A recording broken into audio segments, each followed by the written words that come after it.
Dr. Eric Fishman for EHR TV at HIMSS10, and today we're speaking with Michael Nissenbaum, Chief Executive Officer of Aprima.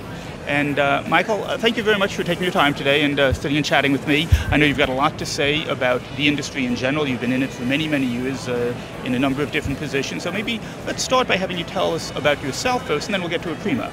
Well, I've been fortunate enough to be in this industry now for about 12 years, initially with a company called Millbrook, which was a practice management application, which we sold to GE in 2002, which is now Centricity Practice Management. A number of us spent some time with GE, about 18 months, and we reassembled to take over a company called iMedica in June 2004. That was a EMR only with a very limited install base at the time. The product needed a total overhaul. It needed a practice management system, so it took 2.5, 3 years to put it back together and come into market. But today we have grown it to well over 500 practices, well over 2,200 providers using the application as we speak, in practices ranging from 1 to 130 physicians throughout the United States. And that's the Aprima product? That's the Aprima product. And it is a combined electronic health record practice management system? It is a single database application offering both sides of the equation, practice management and EHR. The policy, though, is that if you have a PM today and you want to continue using your PM, we will interface with your PM. And that's any PM? Any PM, as long as it's HL7 messaging. And conversely, if you have an EHR and want to use our PM or our revenue cycle management application, you can do that as well.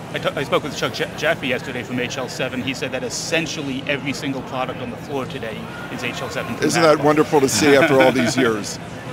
And so tell us who in particular would be appropriate as a user of Aprima. Well, again, we focus on the 1 to 10 physician space because, let's face it, there's 64% of the practicing physicians in that space. And so that's what the RECs are focusing on. Do you have any strategy with respect to the regional extension We centers? have reached out to a number of the regional extension programs. They are still waiting funding. They're still waiting final orders.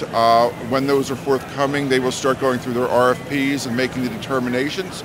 We hope to be present in a number of situations throughout the United States. Very good. Tell me about some of the differentiating factors for Aprima. Well, Aprima was always based on speed. It is not a template-based application.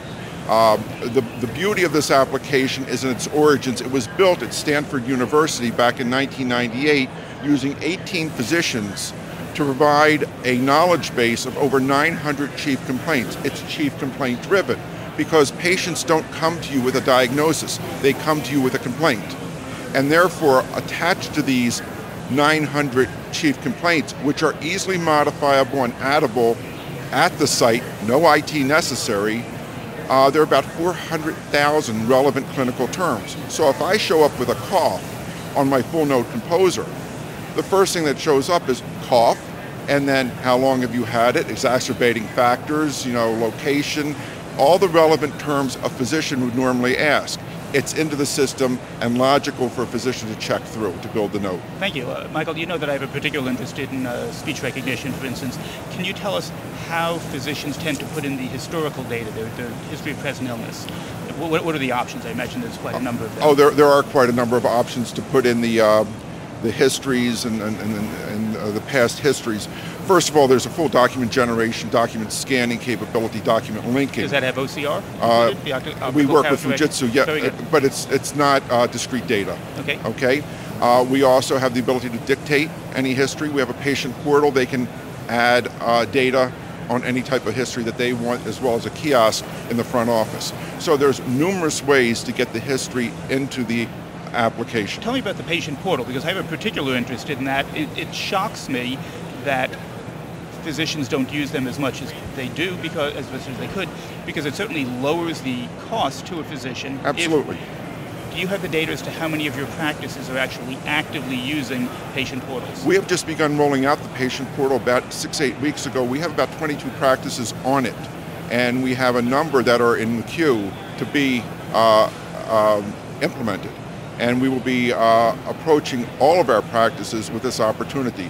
We've spent about 6 months testing it, and then with our meaningful use application coming out later this year, in the second quarter of this year, we are going to further expand the information available on the patient portal to comply with the meaningful use requirements. I'll be interested in hearing how that works over time. Tell me what you see as the future. What's going to happen between now and the next year? So certainly in the last year, the changes have been dramatic. What do you see happening in the next year? Well, again, it's a turf war. It's a lot of representation by different people on what they can do, what their applications can do. We're all going to be meaningful use certified, or else you're not going to be in the business.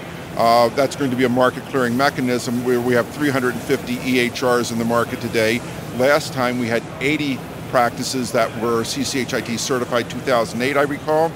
80 EMRs were certified right. there, and then they skipped 09 and skipped 10. So what happens to the other 270? So, I publish a magazine, EHR Scope, right. and not to plug that, but we had well over 200 products listed in the spring 2009 edition, and late in 2009, I took out at least 100 companies that I couldn't right. find their phone number or URL anymore. Exactly, and you're going to see, I believe, that whittled down. There will be some aggregation between vendors.